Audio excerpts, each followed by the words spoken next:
Pastor రావే ఏమయ్యా pastor గారు చాలా ఎక్కడికి వెళ్ళిపోతున్నారు? సువార్తకు వెళ్తున్నాను. పొద్దున్న ఊరి మీద పడుకోవడానికి సిగ్గు లేదా పాస్టర్? రాత్రంతా అడ్డమైన తిరుగులు తిరిగి ఉదయాన్నే రోడ్డు మీదకి వచ్చి కైనీలు పానపరాకులు వేసుకుని దారిని పోయే వాళ్ళని నడిపిస్తూ రోజంతా వ్యర్థంగా గడిపి మీ క్లినిక్ మంచి పని చేసి నాకు ఎందుకండి? మాటలు బాగా నేర్చేవే పాస్టర్.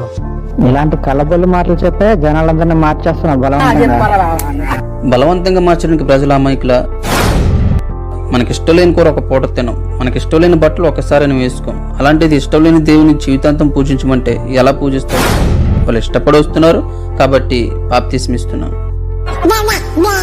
ఈ పాస్టర్లు చేసేది మంచిదంటావు. కరోనా వైరస్ కు మందు వచ్చింది అనుకోండి, మీ దగ్గరకు వచ్చి కరోనా వైరస్ కు మందు వచ్చింది వెళ్ళి వేసుకోండి అని చెప్తే అది తప్పా రైటా? తప్పలా అవుద్ది, అది రైతే కదా.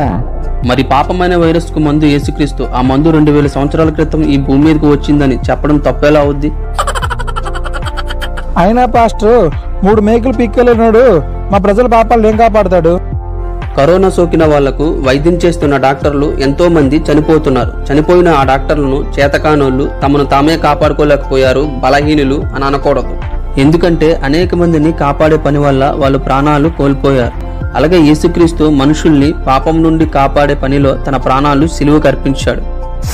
అయినా ఎంతో మందిని చనిపోయిన వారిని బ్రతికించి మహత్కార్యాలు అద్భుత కార్యాలు చేసిన ఆయనకు మీరన్నట్టు 3 మేకులు పీక్కోవడం పెద్ద కష్టమా చెప్పండి? రైట్. అయినా మీ వాడు ఒక్కటి ముక్తుంటాడు. అయినా దేవుడు అంటే ఎలా ఉండాలి, ఎంత రిచ్ గా ఉండాలి అసలు. 4 తలలు 10 చేతులు, కత్తులు కటార్లు, తప్పు చేస్తే ఫసక్ అంతే. నలుగురికి మేలు చేయాలి, ముందుండి నడిపించాలి అనే మంచి ఆలోచనకు ఒక తల సరిపోద్ది. 10 మందిని రక్షించాలి అనుకుంటే ఉన్న 2 చేతులు చాలు. అయినా దైవత్వం అనేది కంటికి కనిపించే రిచ్నెస్ లో ఉండదు. ఆత్మ సంబంధమైన ఆలోచనలు, ఆత్మలను కాపాడటంలో రిచ్నెస్ ఉండాలి. తప్పు చేసినోడిని వేసేయాలనుకుంటే అందరూ తప్పు చేసినోళ్లే, ఆఖరికి వేసేస్తానన్నోడు కూడా తప్పు చేసినోడే.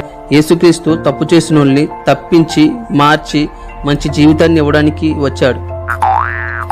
సరే కానీ ఎడారి మాత్రం పట్టుకుని పాస్టర్. శిష్యులు నీటి బొగ్గలు దాహం తీర్చడానికి ఎడారిలోనే ఉంటాయి. ఎడారులంటి ఈ ప్రపంచానికి ఆత్మీయ దాహం తీర్చడానికి వచ్చిన జీవజల నీటి బొగ్గ యేసుక్రీస్తు. ఎడారిలో పండిన ఖర్జూరం మన ఆరోగ్యానికి అవసరం. ఎడారిలో పుట్టిన యేసుక్రీస్తు ఈ ప్రపంచ రక్షణకి అత్యవసరం. ఆ నల్ల బుక్కులో ఉన్నవన్నీ తప్పులేగా. జ్వరం వచ్చిన వాడికి శివరాంగ్ స్వీట్ తినిపించినా చేదుగానే ఉంటుంది.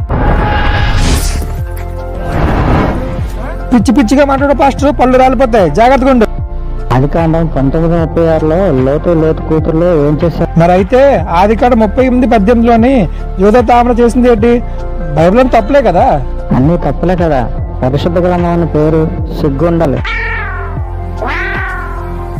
ఏం నవ్వుతున్నావు? నీ మాట్లాడు అడగారు కదా నీకు. మీ అమాయకత్వం చూస్తే నవ్వు వస్తుంది. లోతు కూతుర్లు యూదా తామరు వీళ్ళు దేవుళ్ళు కారు, మనలాంటి మనుషులే. అందుకే వాళ్ళు పాపం చేశారు. కానీ దేవుడు ఏ పాపం చేయలేదు. చాలా మంది దేవుణ్ణి అని చెప్పుకున్న వాళ్ళే స్వయంగా వాళ్ళే పాపం చేశారు. కామ క్రోధ లోభ మోహ మద మత్సారాలు జయించాలి అన్నవాళ్లే స్వయంగా వాళ్ళే పాపం చేశారు, వాటి చేతిలో ఓడిపోయారు. సర్వేంద్రియాలను జయించి ఇంద్రియ నిగ్రహం కలిగిన జితేంద్రుడు యేసుక్రీస్తు. ధనేషణ దారేషణ పుత్రేషణ అనే ఈష్ణ త్రయాలను జయించిన పురుషోత్తముడు యేసుక్రీస్తు.